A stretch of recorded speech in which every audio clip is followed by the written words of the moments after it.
All right, we're going to dive right into it today. The first question we want to look into is creating a function library for financial calculations that calculate the present value, future value, net present value, and initial rate of return.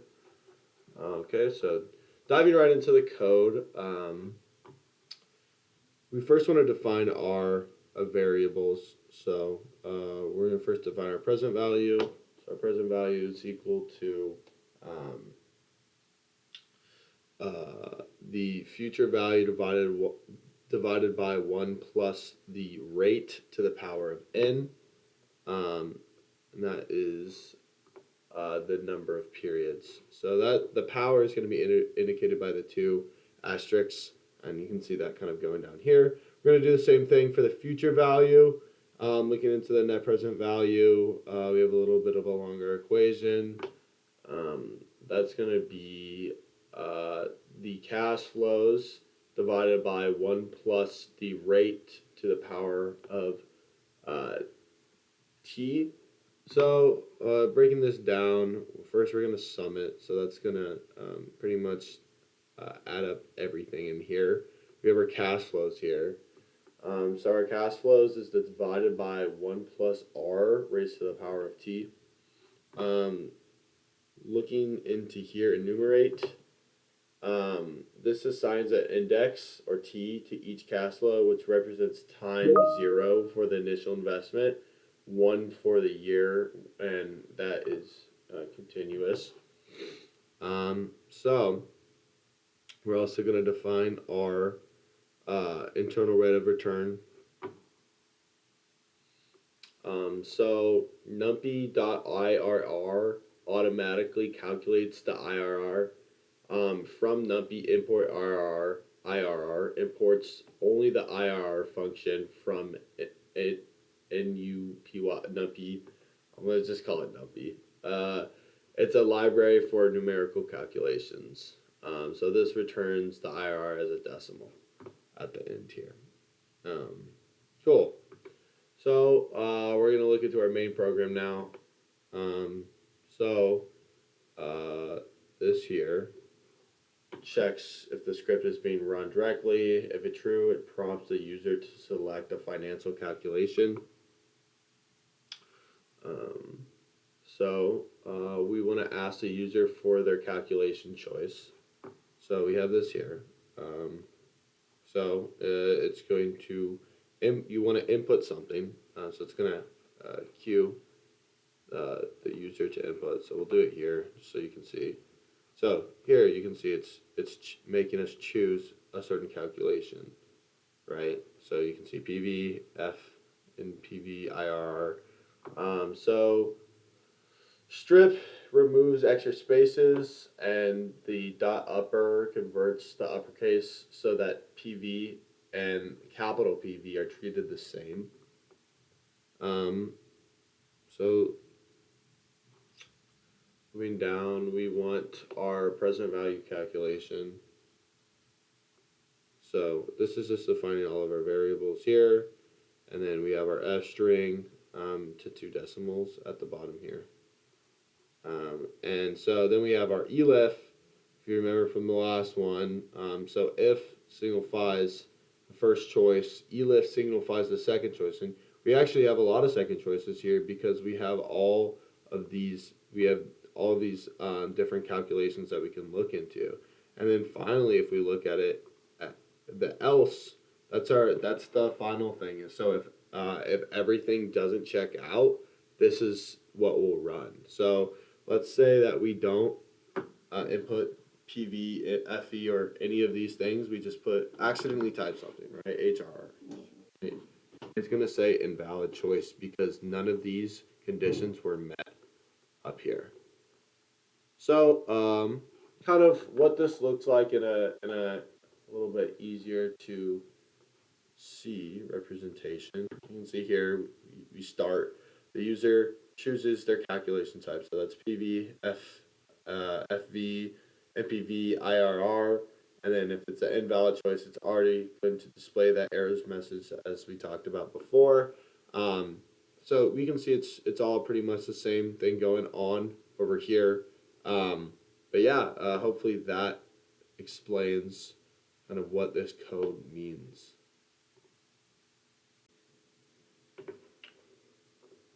All right, so question 2, we are going to write a function that calculates stock metrics. So we're looking at daily returns, volatility, and the Sharpe ratio.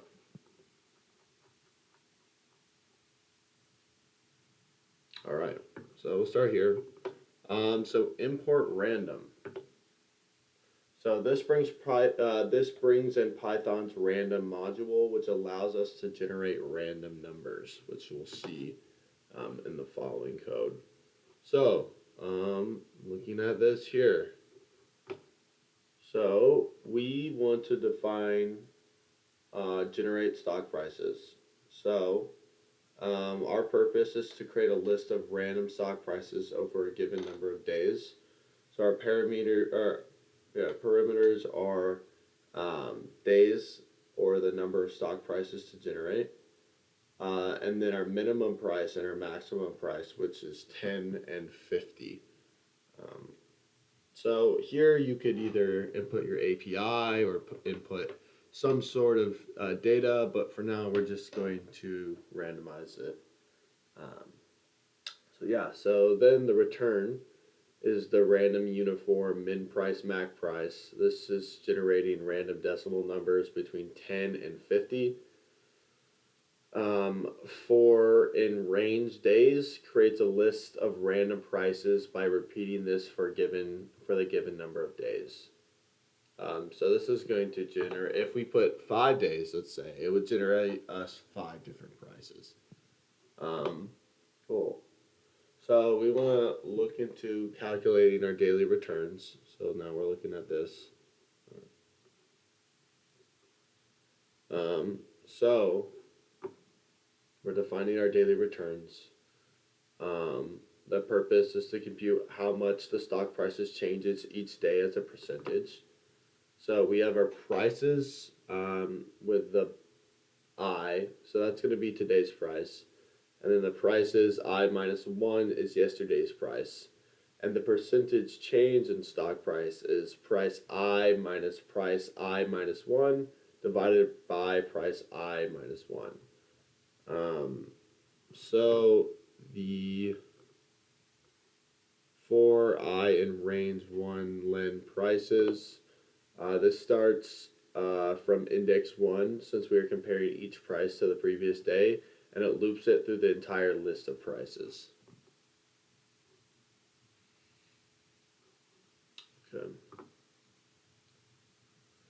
So now we want to look at defining our volatility. So we are pretty much trying to measure how much the stock prices fluctuates, because as you know, higher volatility equals a riskier stock. So breaking down the code, we have our average sum daily returns divided by len daily returns. This is finding the average return by summing up all daily returns and dividing it by the total count. The next line down is calculating the variance, which measures how far each daily return is from the average. And then we're taking the square root to get the standard deviation, which is the final volatility measure. Next, we want to define our Sharpe ratio.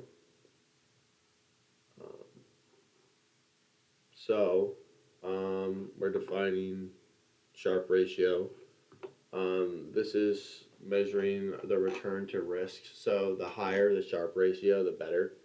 So that formula is average return minus risk-free rate divided by the volatility. So breaking down the code, right here we're finding our average. Pretty basic. Standard deviation. This calls the volatility function. So here we're subtracting the risk-free rate, and the default is 0. We're dividing by the volatility to adjust for risk. and this prevents division by 0. If STD is exclamation point is equal to 0, else 0. So yeah, so now looking at our main program here, um, uh, so the if name main, this ensures the script runs only when executed directly, not imported into another file. Um, days ask this is asking the user to for the number of days of stock prices. So we have an int because we want it as an integer or a whole number, because we're not looking for half a day. And then we're finding we're here we're generating random stock prices using that function that we discussed before. Um, and then these three here are just calling our functions to calculate daily returns, volatility, and the Sharpe ratio. And this right here is going to print our answers here. This will be in 4 decimal points as the point for F with the F string. That's what that's indicating there. So we'll run it. So we'll say we'll look at it over 10 days. So our volatility is 0.4. Our Sharpe ratio is 0.0761.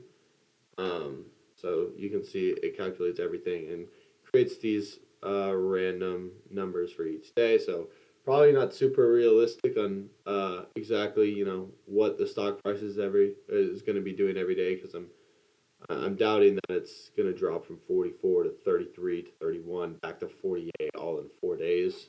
But this hopefully gives you a good idea of kind of what the math looks like within the code. All right, diving into question number 3. We want to create a bond pricing function that takes the face value coupon rate in years of maturity and market rate and returns the current bond prices. So looking at the code here, so we first want to define our bond prices. So in here, so this defines the function named bond prices that calculates the price of a bond. So our parameters right now are our face or the face value, also called the par value of the bond, the rate or the coupon rate, or the percentage of face value paid as an interest each years, or the time to maturity, meaning how many years until the bond is fully repaid, market or the market rate of the current interest rate of the market. So these are all right here. So looking into calculating the present value of coupons, right here, we'll have our face value times our coupon rate. This is going to give us what the bondholder gets in periodic coupon payments or interest over the years. So to calculate the annual coupon payment, we have the face value times the rate. To estimate the total coupon payments over the bond's lifetime, we use our face value times rate times the number of years, and then 1 plus the market to the power of years discounts the future cash flows, meaning it adjusts them for the fact that money today is worth more than money in the future. Cool. Yeah, and that's all here. Okay, so calculating the present value of the face value.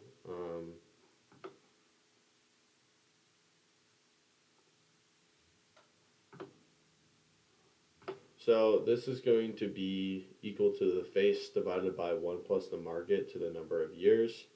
The face value or the principal is repaid at the end of the bond's maturity.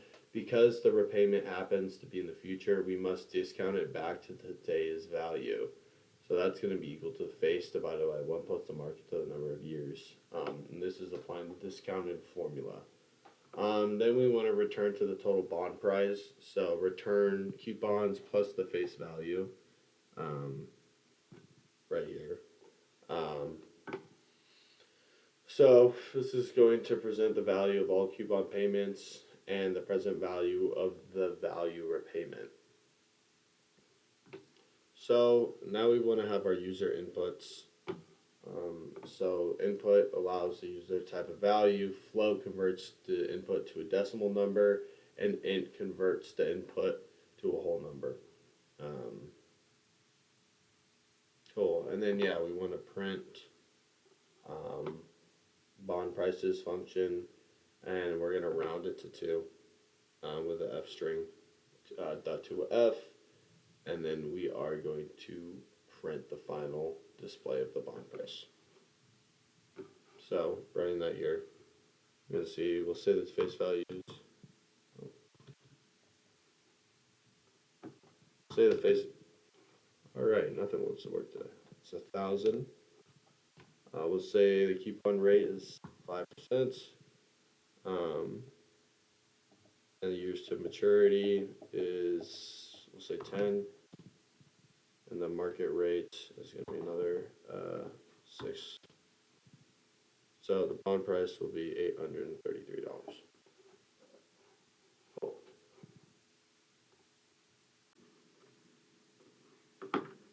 All right. So for our next question, question 4, we want to write a portfolio analysis function that takes a list of stock prices and weights, calculates the portfolio return and risk, and returns a summary dictionary. Okay, so diving into the code here. We'll start with this line 5. So the defined portfolio analysis defines a function to compute the portfolio return and risk. So our parameters right here are going to be prices, or a list of stock prices, and our weights, which is a list of stock weights, or the percentage of total investment in each stock. Now this line, this is the portfolio return. It is weighted. It is the weighted sum of individual stock returns. So the formula is going to be price times weight for the amount of stocks that there are. So if there's 3 stocks, it'll be price of stock 1 times weight of stock 1 plus price of stock 2 times weight of stock 2, etc. So this is going to loop through each stock and multiply its price by its weight. So we want to calculate our portfolio risk. So risk is estimated using the variance, which measures how far stock prices deviate from the portfolio's average return. This gives us an idea of how volatile the portfolio is.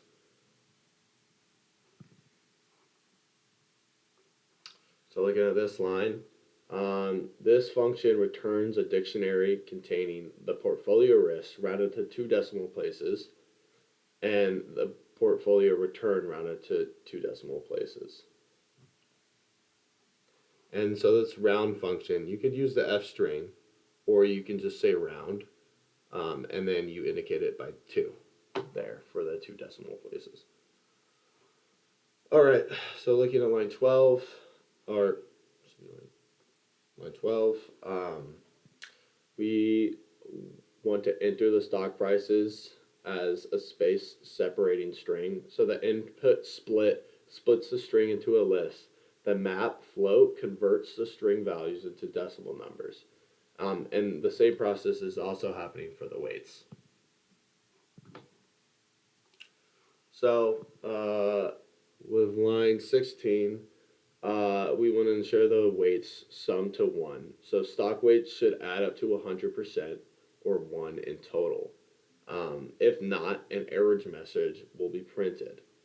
So we can play around with this down here in the terminal. We'll say stock price 1 is 10, stock price 2 is 12, stock price 3 is 13. Now, let's say we put the weight as 50% for the first one, 30% for the next one, and then we accidentally put in another 50% for the third one. We'll say 50. So it's going to indicate right here that there's an error because the weights need to sum up to 1 or 100%. So this is not going to sum up to 100. It's going to be 130%. So we need to make sure that all the weights correlate to 100% in the end. So then for our else function here, If the weights add up to 1, the portfolio analysis function runs. The result dictionary is displayed then. So, yeah, so that should explain everything there.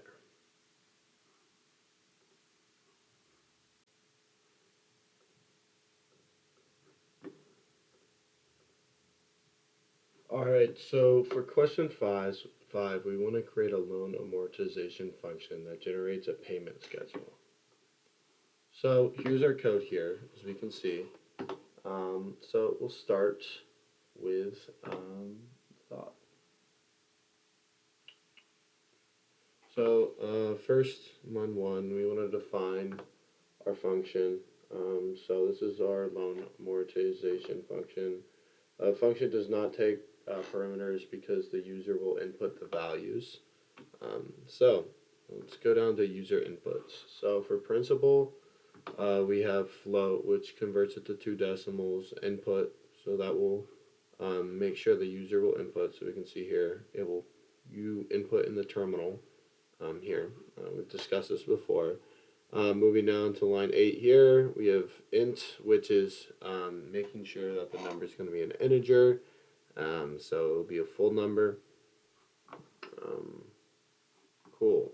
So moving down to the next line, we want to convert the annual interest rate to a monthly rate. So our monthly rate is the annual rate divided by 100 divided by 12 because we want it as a percentage. So that's why we divide it by 100 here. And then there's 12 months in a year, so divided by that. And then the number of payments is going to be the total amount of years times 12. So we will also want to calculate the fixed monthly payment using the amortization formula. So for that formula is the principal times the rate times parentheses 1 plus the rate to the power of the total number of payments divided by 1 plus the rate to the power of total number of payments minus 1. And so that's pretty much the formula going on right here. Okay, so moving down, we're going to have our balance equals our principal. So that's pretty much just the loan that starts the full amount. And then our schedule will be in parentheses because it's going to be an empty list that will be created to store the payment schedule. So we want to run a loop for each payment. So the loop runs, I'll first highlight this. The loop's going to run from the first payment all the way to the final amount whenever everything is paid off. So each loop iteration represents one monthly payment. So to calculate the interest and principal payments, we have our formulas right here. So it's all pretty basic here. And then so moving down, we want to store payment details in a dictionary. So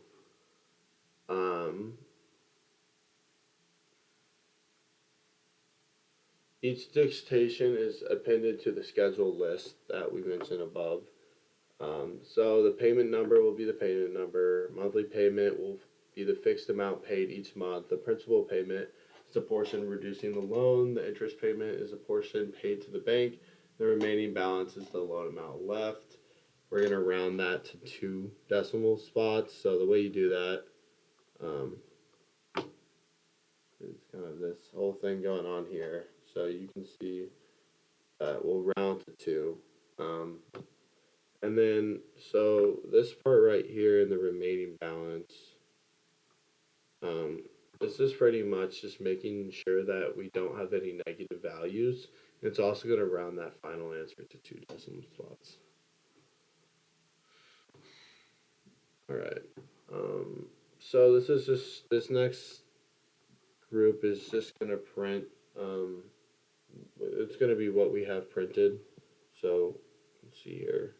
It's going to print the amortization schedule, first 5 payments. You'll see that there. Then it'll print payments that, and this is going to loop through the first 10 payments here, as we can see. So if I change that and ran it, whatever this number is in the schedule will be the amount of payments that it shows. So I could do 5, I could do 10, I could do 30.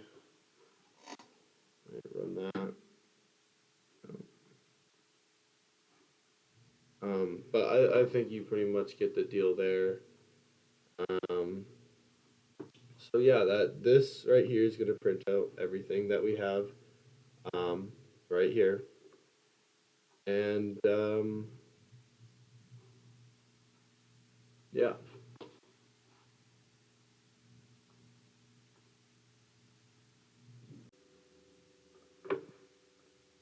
All right, for our final question, we're going to write a function that calculates various risk metrics, and those are going to be beta, standard, deviation, and we'll look at a couple more. We'll get to that. Okay.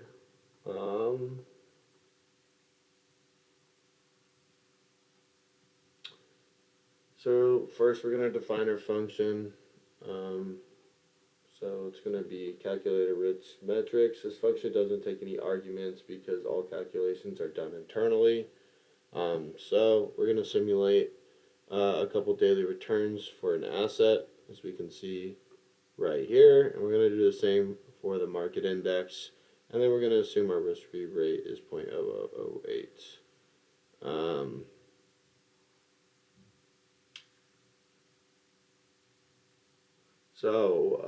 We first want to calculate our standard deviation or the volatility. So while our mean asset, which is a sum of asset returns minus the lend of assets returns. So this adds up all the returns and divides it by the count right here. And then, so the standard deviation computes the volatility. So right here we have our equation for standard deviation. We're also going to calculate the market sensitivity here, the covariance here, and market variance and beta.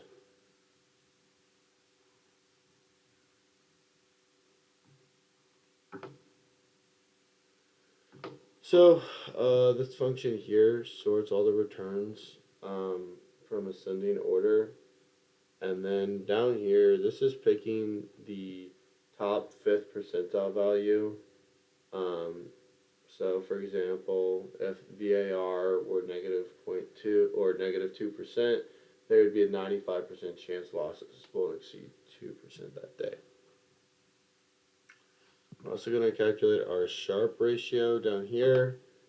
This is pretty much saying that if the standard deviation is 0, avoid division error, because it will create a no answer. So this is all just rounding our data points to 4 decimals, and it's also going to store the results as a dictionary. So this is going to return the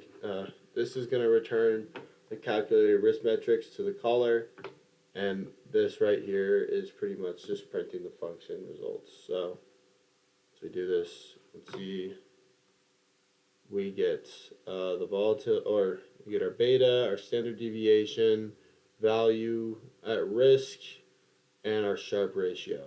So it's all very good areas to measure risk.